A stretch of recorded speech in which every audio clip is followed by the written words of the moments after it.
You're listening to Dodge Movie Podcast. Your hosts are Christy and Mike Dodge, the founders of Dodge Media Productions. We produce films and podcasts, so this is a podcast about films. Join them as they share their passion for filmmaking. Welcome back, everybody, to this episode of the Dodge Movie Podcast in the second week of March, where we are discussing Christie's classics. Today, we are talking about the film High Noon. Came out in 1952, directed by Fred Zinnerman, I think. It stars Gary Cooper, Grace Kelly, Thomas Mitchell, Lloyd Bridges, a very young and cute Lloyd Bridges. Before Sea Hunt, I think. Yes. This was one of his first movies. Yes. And Harry Morgan from MASH. Colonel Potter. It was shot in only 28 days. Pretty quick. Takes place at Jamestown, California, Warnerville, California, Burbank, California on the Soundstage, and Columbia, California. And the writer is Carl Foreman, and John Cunningham wrote a magazine story that it's based on called The Tin Star. From what I read, it wasn't actually based on that, but they were so similar that they acquired the rights just to avoid litigation. Oh, I missed that. Thank you for that little bit of trivia, Michael. You're welcome. The synopsis of this film is the Hadleyville town marshal, despite the disagreements of his newlywed bride, and the townspeople around him must face a gang of deadly killers alone at high noon, when the gang leader and an outlaw he sent up years ago arrives on the noon train. The tagline for this film is the story of a man who was too proud to run. And when these hands point straight up, the excitement starts. What? There's a touchdown in this film? Well, I don't understand that statement. A little bit of trivia for this film. This film is edited in what's called real time, in that the film takes about an hour and 25 minutes, and it starts at around 10:30 in the story and ends at noon. So the film almost runs in real time. So it's one of the very few films that does it, although we're very familiar with a film that is edited in almost real time. Yeah, our latest short film, Second Story, where they're trapped in an elevator for 10 minutes, runs 10 minutes. Yes, technically the film is, I think it's listed at 14 minutes, but I think it's like 13 and change. Well, when you start rolling in credits and stuff. Yeah. But the time that they're in the elevator actually tracks pretty directly. Now, we have mentioned on a previous podcast with our friend Dustin Morrow that he went to great pains to sync up time codes in a visible video camera to match the time as it elapsed on screen. And I did notice, because this is one of my jobs in life, that the hands on the clocks in the walls in the film actually do track correctly. Yes, many of the clocks are shown throughout the film to highlight its precise timing and also to intensify, because we all know what's happening at noon. And so the closer that all these clocks around town show that we're getting closer to noon, the more intensity that gets heightened. So this is another way to use time pressure to increase the dramatic tension. So in Second Story, the tension there is kind of the other direction, is when will it happen, right? It needs to happen as soon as possible, but when is that going to be? We don't know as the audience. Here, we do know exactly when, and so the tension is driven by, will they be able to solve the problem before they run out of time? We know exactly how long they have to go. Right. And I saw a little video clip of the director, and he said that even the frequency of showing different clocks around town grew as the film went on, and their volume. So we hear more. Yeah. Very clever. I know. Isn't that great? Yeah. So we hear the tick, tick, tick, tick of the clocks as they approach, which would kind of start to, it's that. Yeah. And something I hadn't thought of until I heard composer Philip Glass talk about it is that the ticking of a metronome is like the beating of a heart. Mm-hmm. So I think... and his heart would kind of... Yeah, and as the volume goes up, it's like when you get nervous, you can hear your heart better. So, boy, that's good filmmaking. I know, isn't that great? Whew. So I have two more bits of trivia. William Friedkin, who I love because he did The French Connection, said that this is one of the most suspenseful Westerns of all time, which makes it one of the best suspenseful movies of all time. And he says it has themes of loyalty and dedication and principle, and what the true meaning of courage is, and that Gary Cooper is the quintessential American man. I don't know if I go quite that far, Mr. Friedkin, but this kind of impinges a little bit on the history of this, where the screenwriter had a very particular point of view when he wrote it that I didn't really see from the film itself. I think watching it without that knowledge, I wouldn't have guessed that this was about the activities that were happening in Hollywood at that time, right? Right. I feel like you're kind of dancing around it. Let's just call it out. Okay, call it out. So he was treated poorly because he was suspected of being a communist. Right. And so the Un-American Activities Committee questioned him, and he probably had friends either turning him in or testifying against him. And so when the film came out, it was actually picketed by both the KKK. I mean, many, many groups, they said. But of them, they said the KKK was picketing in the movie, and the Committee for Un-American Acts were picketing the movie. And Lloyd Bridges and the cinematographer didn't work for quite a few years after the film was released.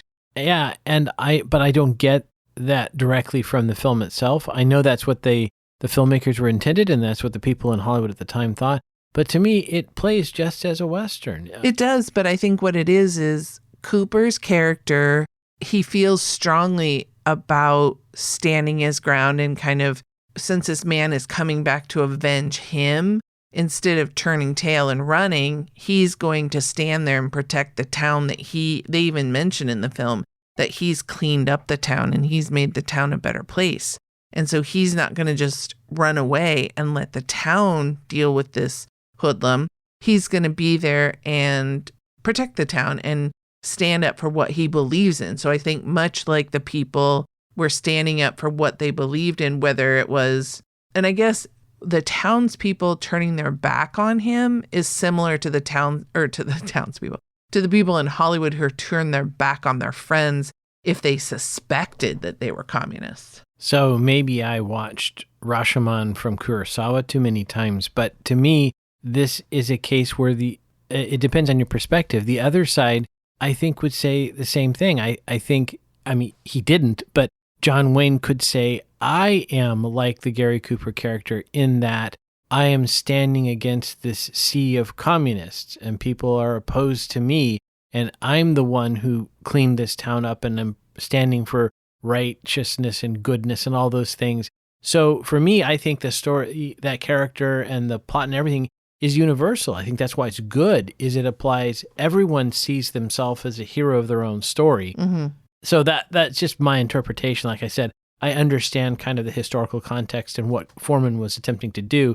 Just to me, I think it plays as a universal theme. Mm-hmm. So kick us off. What's the pickup line for this film? Did you see what I saw? Now, this comes at 4 minutes into the film. And in fact, it's over 3 minutes before we have any diegetic sound at all. It starts with this song performed by Tex Ritter, father of John Ritter. Yes. Right? And John, I watched another video and John said that of everything his dad did, he was so proud to have sang that song. Isn't that sweet? It is sweet. Well, not my favorite song. I probably could have done with a little less than 3 minutes of it, but it was an interesting way to open the film, I thought. And then the line, did you see what I saw? Which I think plays very well with the context of this film. Who says it? I didn't make a note of that. Is it one of the three men that are waiting for John Miller? Is that his name? Frank The Miller? bad guy? Yeah, Frank. Frank Miller? The bad guy? Not sure, I don't recall. Okay, so we cut from that scene, I believe, to the scene of Will Kane, played by Cooper, and Amy Feller, played by Grace Kelly, in the sheriff's office, and they're getting married. Right, which you would, I guess, do. I think it's the mayor that's marrying them, not the judge. Oh, okay.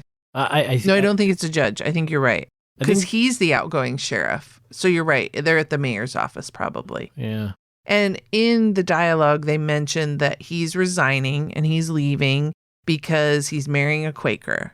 And so I'm curious how many people are aware, and I didn't know this until maybe within the last 10 years, that the Quakers are very peaceful people. And so if he's marrying a Quaker, there's no way he can be a sheriff. Yes, if you're familiar with the Quaker beliefs, right, then you would know that they're very staunch pacifists, and that would immediately set up a tension there. Here's a guy who has obviously been willing to use violence at times for the greater good, we would argue, but nonetheless, the Quakers wouldn't believe in that. Mm-hmm. And you found Grace Kelly's acting a little bit flat. I did. I have to say I am familiar with Grace Kelly, but based on this film, I don't know that I would have cast her again. This was really wooden. I didn't like it much at all. And I found it interesting because in my research for this film, getting ready for the podcast, there were two. Lloyd Bridges was one, and I believe the director was another. They said that Cooper's performance in person when they were filming was very flat, but on screen, everyone raved about how, it was magnetic and just commanded that role, and he was a master, they were saying, so how that's so different. Right. Well, as you might recall, one of our director friends tells stage actors when moving into film to bring it smaller and smaller and smaller because the camera catches so much. So the question then becomes, is this partially how it was shot? Does the camera department get some credit for maybe a lot of close-ups or who knows what that allowed Cooper's subtlety to come through? Right. So as far as acting, so Cooper's acting was fabulous. Grace Kelly's maybe not so much. Yeah. She's gorgeous, though. Can't all be winners. She's gorgeous in this film. And one thing that I really loved, there was an interchange between Helen Ramirez, who played, I guess you'd say, was she the town? Well, didn't she I thought own the hotel / brothel? Yeah, I felt like she was kind of like a madam. I'm getting this mixed up with my darling Clementine. No, did she have a beau? Oh yeah, she was with Lloyd Bridges. She was Harvey's girl. Right. But I thought the snarky receptionist hotel clerk guy was in her employ. Did she just stay there? Yeah, I no way to know. No way to know. No way to know. So I love this interchange between Amy and Helen because they were talking about Amy wants to leave town and leave Will Kane because she can't believe that he's staying to fight this fight with Frank Miller because they actually headed out of town and doubled back. And so Amy's just fit to be tied. She's like, I can't believe I just married this guy. And now he wants to spend the time of our honeymoon. We're technically on our honeymoon, and he wants to fight Frank Miller when we could just beat feet and leave the town and let everybody fend for themselves. And Helen is angry at her because, like, how can you leave him? He's your man. You got to stick with him. You got to stand by his side. He's doing the principled thing. He's standing up for the town. How dare you leave him? And she's questioning Amy, and she says, it's hard to be a Mexican woman in these parts. And I thought, and then Amy says, I understand. And she actually realizes that, it's almost like Amy really, to use modern parlance, she understands her, white privilege. And then Helen says, I don't understand. No matter what you say, if Kane was my man, I'd never leave him like this. I'd get a gun and I'd fight. And Amy says, why don't you? And Helen says, he's not my man. He's yours. Right. I thought that was a good scene. It's a good line. I will mention that 6-shooter that when Harv, played by Lloyd Bridges, first hangs it up in the marshal's or sheriff's office, it reminded me of Chekhov's If There's a Gun on the Wall in the first act, right?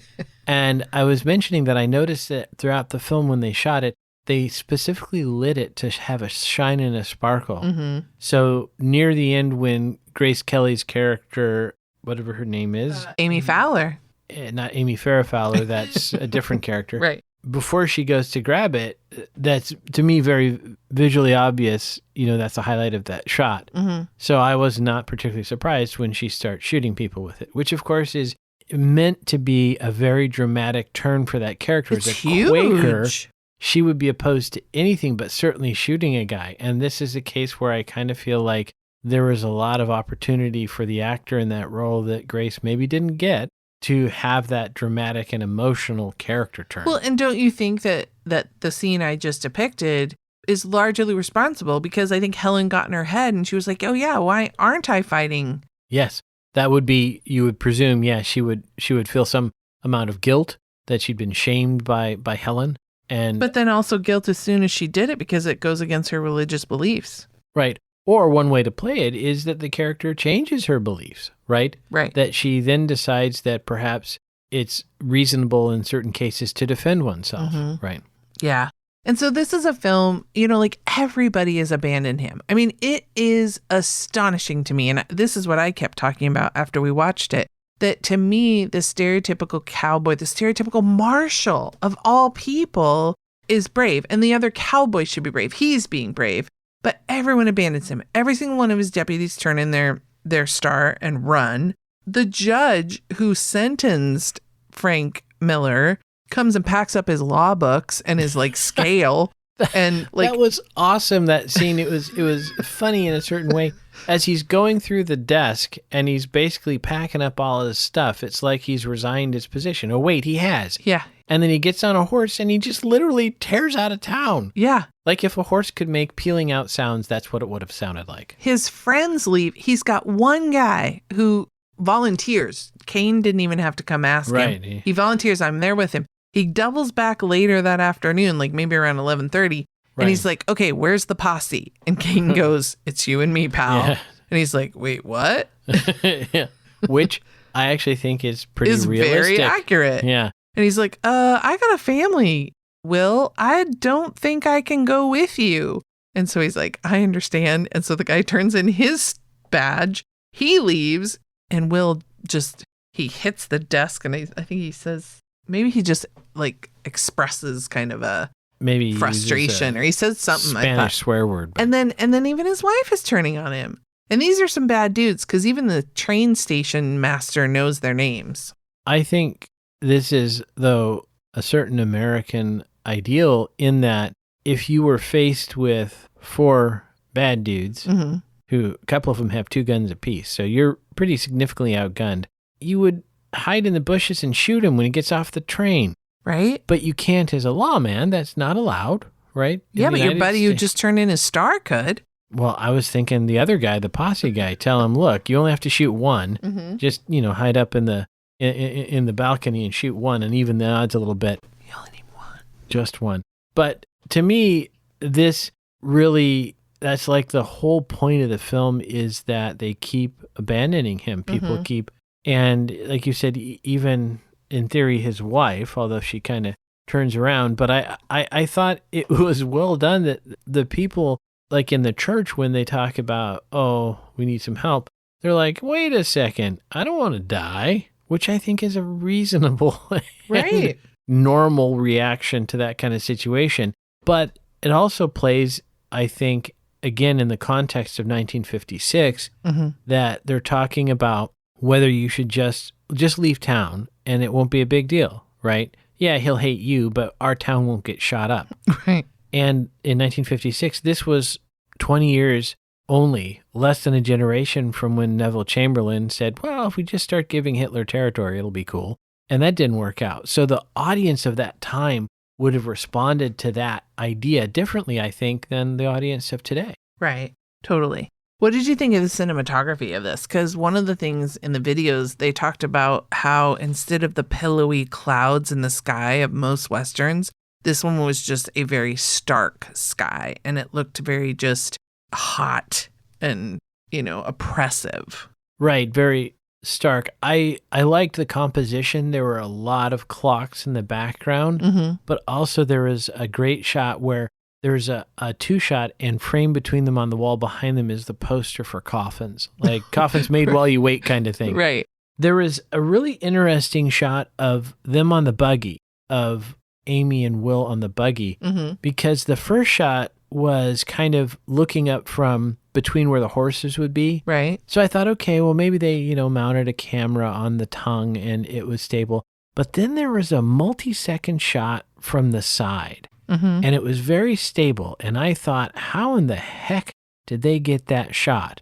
So all I could think of was they had a road that paralleled the dirt road that the wagon was on, the buggy, and it was flat enough that they could dolly past that at speed. If they had one of those big gimbals that's almost like a cherry picker size nowadays, but back then it would have just been, could they have like panned with it. And yeah, then, maybe so. I mean, that would make sense how stable the shot was. yeah. It was pretty impressive. I got to give him credit for that, because nowadays we would do it with a camera car or a drone or something like that. But back then, I don't know what they had available. Yeah. So you'll love this story, kind of. It doesn't have a happy ending. Well, it does kind of. It's like good news, bad news. So the cinematographer talked a lot about, there's a shot that we see a few times it's looking down the train tracks. And so Right. you love your leading lines. So basically you're at the train station and they put the camera in the train tracks and you just look down. And he says throughout the film, you see empty train tracks because it's that impending doom. Something is coming from that direction and we don't see it, right? And we know if you don't see, if you leave something out in filmmaking, the audience will put it in, and it's actually like more intense and more dramatic. So he did this shot, and then they wanted to put the camera also on the train tracks and have the train go over it. So the train operator, so now it's the scene at the end, like a little bit before noon, or just a little bit before noon, and it's coming towards the camera, and they were going to shoot it, and the camera operator at the last minute was going to grab the camera off the tracks. And so the train starts coming, you see the train, and there's a puff of white smoke. And so he's like, oh, that looks great. I'm so glad they did that. And then you see a bunch of black smoke coming out. And he's like, oh, yeah, that looks cool. Well, what they didn't know is the black smoke was the train operator trying to signal them that he had no brakes. And so the train comes, and the operator keeps waiting for the train to stop and then realizes that at the last minute it's not going to. And so he dives out of the way to avoid being killed. Right. And the camera gets knocked. And maybe he tried to grab the camera, but something happened. The camera gets knocked. It gets crushed. But the director said with glee, but the film canister was intact. So, yeah. That anecdote probably causes Kerner to have nightmares. Right. So I thought that was a fun story. So yeah, I love the cinema. This one's largely filmed on a soundstage in Burbank. And since they only had 28 days to film, and this was only, I'm going to jump ahead to the numbers. This was made for only $760,000. Wow, this is an independent film. I know. Because I was thinking back when we were talking about My Darling Clementine, they got $2 million back in 46. That's post-war dollars. How did they get $2 million?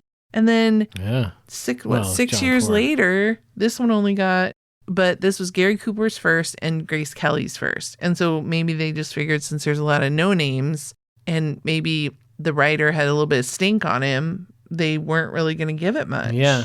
There's a really pro crane shot near the end where Will goes out into the street to kind of wait for, or maybe walk toward the railroad, and it starts low and then it pulls up. I mean, it's a massive crane shot, and I love me a crane shot.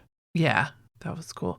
So this isn't really so much an editing thing, but I don't really know where it fits. And I want to tell you the story of, as I was doing research, Lloyd Bridges told this great story, and I saved it for Mike. I didn't tell him ahead of time because I want to get his true reaction, and I think he's going to dig it. So Beau Bridges, his son, was fond of Gary Cooper and thought he was kind of in awe of him and thought he was cool. And so Lloyd snuck him. There's a scene where Will Kane and Harvey have to fight. So Gary Cooper and Lloyd Bridges have to fight, and they fight in this barn. So Lloyd snuck Beau up into the hayloft so he could watch it from there. So they have their fight, and it's choreographed. And Gary Cooper had a bad back and really didn't want to do the fight. He didn't feel it was necessary, and concerned for his back, he didn't really want to do it. But he agrees because they tell him why it's important for the story. So they do the fight, and they're going back and forth, and he beats the crap out of Harvey, and Harvey falls to the ground. He's face down. And Will stumbles and gets this bucket of water, and he pours it on Harvey, and Beau couldn't take it, and he started laughing, and he ruined the take, and they had to do it again. Oh, wow. You can't drop the audio, I guess, right? And so they said that Gary Cooper is such a great guy. The next night he invited the Bridges and their whole family with all the kids out to dinner, isn't it? Oh, that's very sweet. I know. Yeah. I know. I loved that story. This is more in the makeup side, but speaking of that fight, one of the things that I liked was they accurately showed his knuckles being jacked up. Mm-hmm. And that's a thing. Another thing, much like with people being shot and continuing to fight, in Hollywood, generally when you get in a fight, there's no visible marks, but in reality, when you punch someone in the face, often their teeth cut your knuckles. Oh, good attention to detail there. Yeah, I like that. So one of the things I noticed about sound was as we near the end, they mentioned that you see a lot more close-ups of people's faces. They're tracking like, where is Will Kane? Where is Amy? Where is Harvey? And the soundtrack is this song that's like this growing sound of doom as we near the noon hour. And it culminates with the train whistle signaling that it's high noon, and Will is in his office writing, I guess, his last will and testament, because it says on the envelope kind of like, this is in the event of my death, this is for the next sheriff to read. Yeah, open in the event of my death. And I will mention that Amy opens it before he's dead. So she's bad at reading or following directions. So I like the use of sound. And like I already mentioned, the clock's ticking, I thought was another good intensifier through the use of sound. Right. I'm curious if back then they used blanks in the firearms for the gunfire, but I don't think even then it's loud enough. I think if they made it realistically loud, of course, it would hurt the ears of the poor viewing audience. Mm-hmm. But I was curious if they did anything with that, right? Mm-hmm. With the gunfire. Yeah, I don't know. I mean, I guess it would definitely peak, and I don't know if you just clip it or flatten it. That's a good question. I wonder what they do now, because that's the issue now, even with blanks. I remember reading about one film recently, I think it was a Keanu Reeves John Wick, where they didn't even have blanks. They just had the actors do the recoil. Correct. And they added it entirely in post. Yes. All right. So we already talked about the fight. Was there any, I assume, head trauma? Oh, there is a bit of head trauma in this one. Okay. First of all, Will punches Joe, the loudmouth, in the saloon at 3640. Mm-hmm. Helen slaps Harvey at 4315 because he says something she doesn't like, which again, women get slapped around a lot in Westerns, but apparently they slap around too. So there's a lot of violence back then. And then Will and Harvey have that great fist fight, and they both punch the snot out of each other. So some head trauma there. Will we get a smoochie right off the bat? Smoochy, smoochy, smoochy. Right? At the wedding. We do, and shamefully, I didn't record the time code on that. It was within just a little after 4 minutes, I would guess. Yeah, that was about right. Right there at the front. All right. And once again, only stagecoach. Well, I guess we have a train. Well, there is a bit of a driving review when he is driving the buggy out of town and he decides to go back to town. I'll notice he neither checked his mirrors nor signaled that U-turn right in the middle of the roadway. Yeah, there wasn't a lot of traffic around, though. He didn't know. There could have been a buggy right behind him and he wouldn't have known. Taking your driving review a little seriously, Dodge. Okay, well. Shall we go to the numbers? Let's go to the numbers. Okay, High Noon came out in 1952. Like I said, the budget was $730,000, low for even 52, I would say. Yeah. The length, like we spoke of, is an hour and 25 minutes and almost runs along with the story timing. It's a drama, thriller, Western. And it is rated PG, so the ratings board had become a thing, and so it was PG. So not for children, John Ford. Yeah. High Noon is not for children. It talks about communism, can't be for children. There's a shootout at the end, so. IMDb, it got an 8 out of 10. Rotten Tomatoes, the critics gave it 95%, and the audience followed suit with an 89%. So I would consider this, I mean, I think I saw something. It is on the AFI's, top 100. Assume, yeah. Like, this is definitely up there in those films that everybody talks about. It won 4 Academy Awards, and it made, speaking of the budget, domestically it made $3.4 million, and worldwide it made $5.4. Massive success. Yeah. So, High Noon, everybody. There you go. There you have it. Let's see. I will keep it short. Follow us on our socials. Like and subscribe to our podcast on your favorite podcast player. Shoot me an email if you have any questions at Christy@DodgeMediaProductions.com. And never forget, Dodges never stop, and neither do the movies. Thanks for listening to Dodge Movie Podcast with Christy and Mike Dodge of Dodge Media Productions. To find out more about this podcast and what we do, go to DodgeMediaProductions.com. Subscribe, share, leave a comment, and tell us what we should watch next. Dodges never stop, and neither do the movies.